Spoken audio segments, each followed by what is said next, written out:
نکاح اور زنا میں کیا فرق ہے؟ اللہ تعالیٰ نے عورت کو مرد کی کمزوری بنایا ہے. جو سب سے زیادہ پرکشش چیز اللہ تعالیٰ نے مرد کے لیے بنائی ہے اس دنیا میں وہ عورت ہے. خوبصورت ہو، بدصورت ہو، گوری ہو، کالی ہو، بوڑھی ہو، جوان ہو. اگر بوڑھی ہے تو ینگ لکنگ ہو تو مرد کے لیے وہ کشش رکھتی ہے. لیکن مرد چاہتا کیا ہے؟ مرد چاہتا ہے کہ اس سے انجوائے کرے ایٹ ڈفرینٹ لیولز. گپ شپ بھی لگائے، یہ بھی اس کی انجوائمنٹ ہے. اس کے ساتھ وقت گزارے، یہ بھی اس کی انجوائمنٹ ہے. اس کے ساتھ گپ شپ لگائے، یہ بھی اس کی انجوائمنٹ ہے. اسی طرح اس کے ساتھ سمائلز شیئر کرے، یہ بھی اس کی انجوائمنٹ ہے. اور سمائلز کا الٹ کبھی جو ہے اس کا غصہ جو ہے وہ بھی دیکھ کر وہ اس کو انجوائے کرتا ہے. اس کے ہاتھ بھی اس کے لیے پرکشش ہیں، اس کی آنکھیں بھی اس کے لیے پرکشش ہیں. اس کا جسم پورا کا پورا اللہ تعالیٰ نے مرد کے لیے پرکشش بنایا ہے. لیکن مرد یہ چاہتا ہے بائی ہز نیچر کہ میں مفت میں یا بہت تھوڑی پیمنٹ کر کے اس سے ہر سٹیج پر انجوائے کروں. دین کیا کہتا ہے؟ اللہ اور اس کا رسول صلی اللہ علیہ وسلم اپنے ماننے والیوں کو کیا انسٹرکشن دیتا ہے اس کا خلاصہ عرض کر رہا ہوں کہ نبی اکرم صلی اللہ علیہ وسلم کہہ رہے ہیں، خلاصہ عرض کر رہا ہوں اپنی ماننے والیوں کو جو ان کی بیٹیوں کی مانند ہیں، کہ جب تک کوئی مرد دو گواہوں کی موجودگی میں تمہارے روٹی کپڑا مکان اور عزت و آبرو کی حفاظت کا ذمہ نہ لے لے اور تمہیں اپنی وراثت میں شریک نہ کر لے تو اس کو اسمائل بھی پاس نہ کرنا.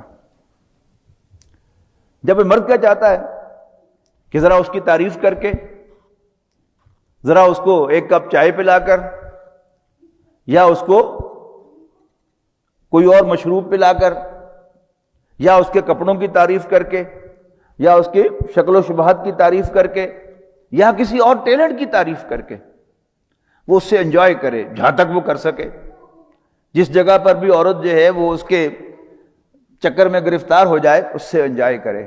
جبکہ اللہ کا دین اسے منع کر رہا ہے کہ جب تک کوئی شخص تم سے نکاح کر نہ لے، نکاح کا وعدہ بھی نہیں، سہانے خواب جتنے مرضی دکھائے، لیکن جب تک دو گواہوں کی موجودگی میں، اور وہ گواہ جو ہیں وہ بھی عورت کے اپنے ہونے چاہیے.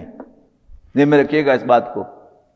بہت سے مرد ہیں جو کسی عورت کو ٹریپ کرتے ہیں، شادی شدہ ہوتے ہیں پہلے، لیکن اسے کہتے ہیں کہ ذرا کچھ مصلحت ہے کہ میں اس کو خود اپنے وقت پر ڈسکلوز کروں گا، اور اپنے گواہ لے کے آتے ہیں.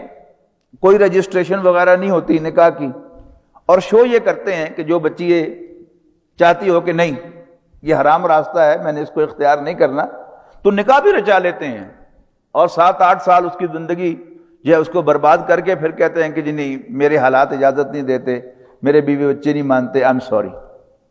اب وہ 8 سال اس بچی کے کہاں چلے گئے؟ سمجھنے کی بات ہے نا. دین جو راستہ بتا رہا ہے وہ عورت کے لیے سیکیور راستہ ہے. اس کی عزت و آبرو کی حفاظت کا بھی وہی راستہ ہے، اس کے روٹی کپڑے مکان کا بھی وہی راستہ ہے. اور پھر جو جیسا کہ میں نے عرض کیا کہ یوں ہی کوئی شخص کسی عورت سے نکاح کرتا ہے تو عورت اس کی وراثت میں بھی حصے دار ہو جاتی ہے. یعنی قرآن مجید میں نبی اکرم صلی اللہ علیہ وسلم کی احادیث میں عورت کی وراثت کا ذکر ہے. ایک بیوی ہو تو اس کا کتنا حصہ ہے، اور ایک سے زائد بیویاں ہوں تو وہ ان کا کتنا حصہ ہے. یہ سب چیزیں جو ہیں وہ قرآن مجید میں مینشنڈ ہیں. وہ لوگ کہ جو احادیث کا انکار کرتے ہیں وہ بھی ذرا آپ کو ہیرا پھیری چکر چکر دیتے رہتے ادھر سے. لیکن یہ بات تو چوتھے پارے کے آخر میں آپ خود پڑھ کے دیکھ لیجئے کوئی بھی ترجمہ والا کلام مجید اٹھا کر کہ قرآن مجید میں وہاں وراثت کا قانون بیان ہوا ہے تو اس میں واضح طور پر آپ کی منکوحہ بیوی جس سے آپ نے نکاح کیا ہے اس کی وراثت کا تذکرہ ہے کہ نہیں ہے. تو آج جو دنیا میں شور ہے وہ سب کیا ہے؟ اس سارے شور کا اگر میں خلاصہ نکالوں تو وہ بھی عرض کر دوں کہ وہ کیا ہے؟ اسلام سے بغاوت. ویسٹ جو ہے اس کا نعرہ ہے آزادی. لیکن کبھی آپ نے غور کیا، آپ میں سے جو حضرات ویسٹ میں گئے ہیں، برطانیہ جانے کا یا امریکہ جانے کا، کینیڈا جانے کا یا آسٹریلیا جانے کا، نیوزی لینڈ جانے کا، جن لوگوں کو اتفاق ہوا ہے، یہی ویسٹ کہلاتا ہے، کون سی آزادی ہے وہاں پر؟ آپ اپنی مرضی سے گاڑی نہیں چلا سکتے، اپنی مرضی سے مکان نہیں بنا سکتے، اپنی مرضی سے کسی جگہ کھڑے ہو کر آپ گفتگو نہیں کر سکتے، پابندی ہے. آپ مکان میں جو نقشہ آپ نے پاس کرایا ہے اس میں اگر اینٹ یوں رکھی ہوئی تھی، آپ نے یوں لگا دی ہے، تو فوراً آپ کو آ کر جو سٹی کونسل ہے وہ آپ کو پوچھے گی کہ یہ آپ نے کیوں کیا ہے. یہ تو پاکستان ہے ملک جہاں پر آپ کو آزادی ہے، جو مرضی آپ کہہ لیں، کوئی پوچھنے والا نہیں. جیسے مرضی آپ گھر بنا لیں، کوئی پوچھنے والا نہیں. آپ جہاں مرضی ٹریفک کے قانون کو توڑ لیں، کوئی پوچھنے والا نہیں. وہاں کہاں آزادی ہے؟ تو وہ آزادی جو ہے اس کو بھی سمجھ لیجیے اللہ تعالیٰ کی غلامی سے آزادی ہے.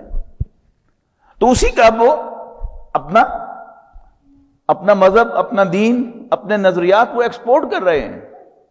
اور یہ اسی کا حصہ ہے کہ فیمنسٹ موومنٹ جو ہے پہلے امریکہ سے شروع ہوئی تھی اور اب وہ پوری دنیا میں ایکسپورٹ کی جا رہی ہے. اور پھر خود ہمارے اپنے ہی لوگ، ہمارے دانشور مرد، ہماری دانشور عورتیں، اور کچھ عورتیں کہ جن کا پاکستان سے سوائے اس کے تعلق کہ وہ کبھی شاید پاکستان میں پیدا ہوئی ہوں یا ان کے والدین کا تعلق پاکستان سے ہو، وہ تشریف لاتی ہیں صرف یہ فساد پھیلانے کے لیے اور یہاں کی عورتوں کو بغاوت پر اکسانے کے لیے. گھر برباد ہو جائے تو اس سے ان کو خوشی ہوتی ہے.